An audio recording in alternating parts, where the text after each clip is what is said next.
Hello students, आप सभी का स्टडी प्लस कोचिंग क्लासेस में स्वागत है। आज हम लेकर आए हैं आप लोगों को अभिक्रियाओं के विषय में। अभी हमने पीछे वीडियो में आप लोगों को बताया था कि अभिक्रियाओं के प्रकार, उसमें हम कुछ अभिक्रियाएं आपको बताई भी थी। कहाँ तक बताई थी? हमने ऊष्माशोषी अभिक्रियाओं तक बताया था। अब जो आगे की अभिक्रियाएं हैं हम उनके विषय में बताएंगे कि आगे की अभिक्रियाएं जो है इनको बारी बारी अध्ययन करेंगे और जो है इनके विषय में जानेंगे। तो यहाँ से हम स्टार्ट करते हैं। जो हमने बताया था संयोजन अभिक्रिया में क्या बताया था, जब दो या दो से अधिक अभिकारक मिलकर एकल उत्पाद का निर्माण करते हैं तो उसे हम संयोजन अभिक्रिया कहते हैं। तो उसके बाद वियोजन में बताया, वियोजन में हमने क्या बताया था कि जब क्या हो कि एकल अभिकारक दो या दो से अधिक उत्पादों में टूट जाए तो उसे वियोजन अभिक्रिया कहते हैं। फिर उसके बाद ऊष्माक्षेपी अभिक्रिया बताया कि जिसमें क्या हो, ऊर्जा का ऊष्मा के रूप में उत्सर्जन हो, उसे हम ऊष्माक्षेपी अभिक्रिया कहते हैं। फिर उसके बाद हमने बताया कि ऊष्माशोषी अभिक्रिया, जिसमें क्या हो, ऊष्मा का शोषण हो, उसे हम ऊष्माशोषी अभिक्रिया कहते हैं। अब अगली हमारी अभिक्रिया है विस्थापन अभिक्रिया।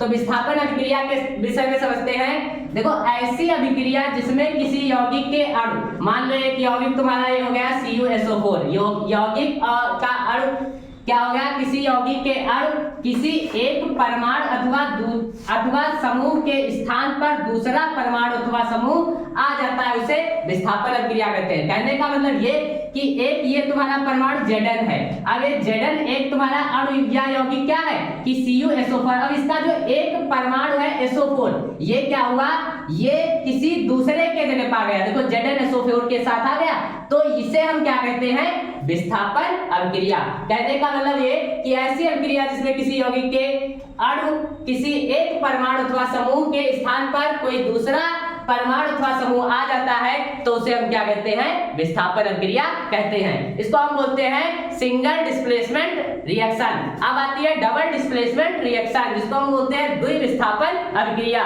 डबल डिस्प्लेसमेंट रिएक्शन क्या होता है कि इसमें क्या होता था कि एक परमाणु में बदलाव होता था।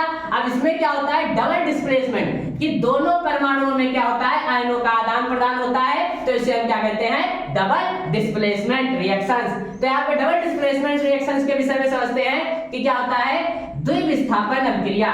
ऐसी अभिक्रिया जिसमें अभिकारक के बीच आयनों का आदान प्रदान होता है उसे द्विविस्थापन अभिक्रिया कहते हैं। कि इसमें क्या होता है, आयनों के बीच आदान प्रदान हो रहा कि BaCl2 barium chloride, Na2SO4 sodium sulphate, ये तुम्हारा क्या हुआ, जो BaSO4 था, Ba का SO4 तुम्हारा Na2 के साथ लग गया, मतलब 2NaCl बना लिया, और जो BaSO4 था ये तुम्हारा BaSO4 बना लिया। तो इसमें क्या हुआ कि इसका जो ये परमाणु था Cl2, ये क्या हुआ, Na के साथ जुड़ गया, सोडियम के साथ क्लोरीन, और यहाँ पे जो SO4 था ये तुम्हारा बेरियम के साथ जुड़ गया। मतलब क्या हुआ, आयनों का आदान प्रदान हो गया। तो यहाँ पे क्या होता है, ऐसी अभिक्रिया जिसमें आयनों के बीच आदान प्रदान होता है उसे हम क्या कहते हैं, डबल डिस्प्लेसमेंट रिएक्शन या द्विविस्थापन अभिक्रिया कहते हैं। अब उसके बाद आती है उपचयन अभिक्रिया।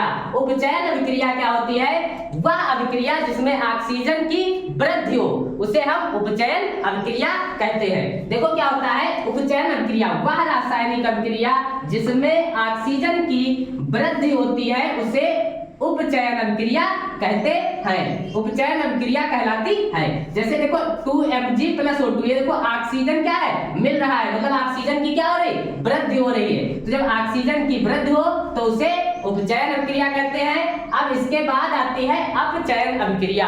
तो अपचयन अभिक्रिया क्या होती है, वह रासायनिक अभिक्रिया जहां पर हाइड्रोजन की वृद्धि होती है उसे हम अपचयन अभिक्रिया कहते हैं। तो यहाँ से हम अब इसको इरेज करने जा रहे हैं, तो आप लोग इसका स्क्रीनशॉट ले लें और इसको जो है कॉपी पर नोट कर लें।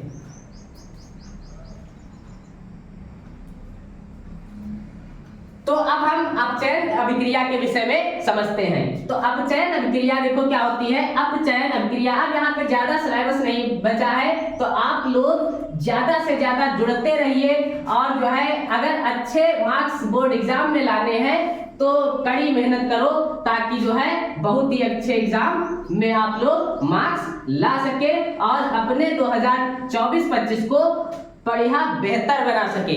तो यहाँ पे हम क्या कर रहे हैं, लिखेंगे अपचयन अभिक्रिया। जो तुम्हारी अभिक्रिया पड़ती है 8 नंबर पे, अपचयन अभिक्रिया, अपचयन अभिक्रिया, अभिक्रिया,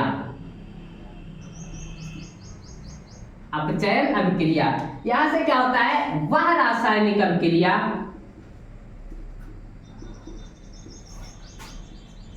वह रासायनिक अभिक्रिया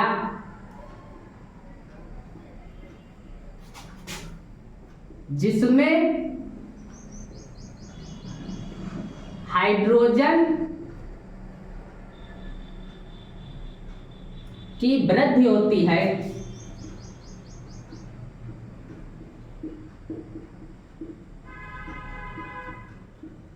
उसे अपचयन अभिक्रिया कहते हैं,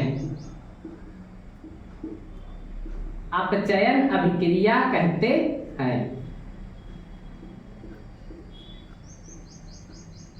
अपचयन अभिक्रिया कहते हैं। तो यहां से अपचयन अभिक्रिया क्या होती है, जहां पर क्या हो, हाइड्रोजन की वृद्धि हो, तो उसे हम क्या कहेंगे, अपचयन अभिक्रिया कहेंगे। जैसे हम लिख लेते हैं CuO, CuO, copper oxide plus H2। ये देखो हाइड्रोजन की क्या हो रही है, वृद्धि हो रही है, हाइड्रोजन जुड़ रहा है, मतलब क्या है, इसकी वृद्धि हो रही है। तो ये यहां से क्या बनाएगा, Cu plus H2O, Cu plus H2O, copper plus जल, ये यहाँ पे जो है बनाएगा।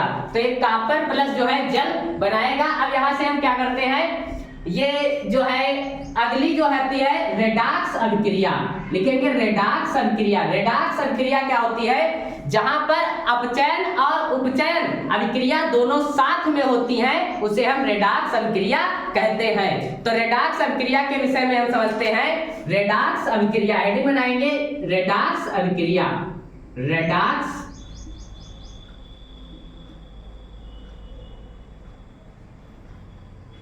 अभिक्रिया, वह अभिक्रिया जिसमें, वह रासायनिक अभिक्रिया, वह रासायनिक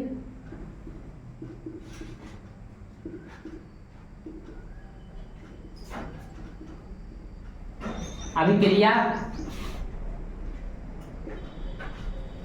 जिसमें, वह रासायनिक अभिक्रिया जिसमें उपचयन तथा अपचयन अभिक्रियाएं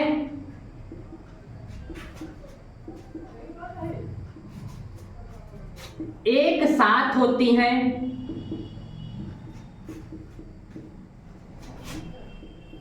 उसे रेडॉक्स अभिक्रिया कहते हैं, रेडॉक्स अभिक्रिया कहते हैं।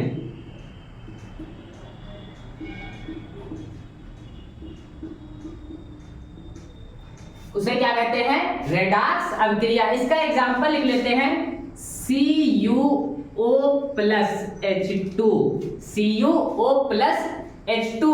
तो यहां क्या बनेगा, Cu प्लस H2O, क्या बनेगा, Cu कॉपर प्लस जल, कॉपर प्लस जल। तो इसमें क्या हो रहा है, ऑक्सीजन की वृद्धि हुई हो रही है और हाइड्रोजन की जो है वृद्धि भी हो रही है, मतलब अपचयन और उपचयन दोनों एक ही साथ हो रहा है, इसलिए इसको हम क्या कहेंगे, रेडॉक्स अभिक्रिया कहेंगे। तो आज हमारा वीडियो यहीं पे एंड होता है। अब हम आप लोगों को कल नेक्स्ट वीडियो में मिलेंगे।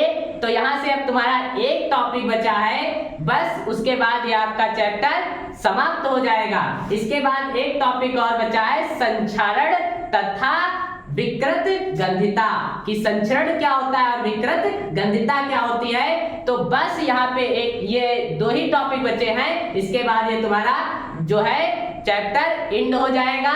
तो मुझे आशा है कि आप सभी को ये वीडियो समझ में आया होगा।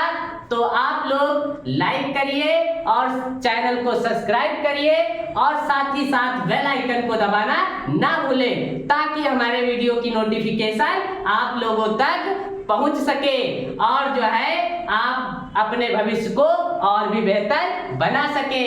धन्यवाद।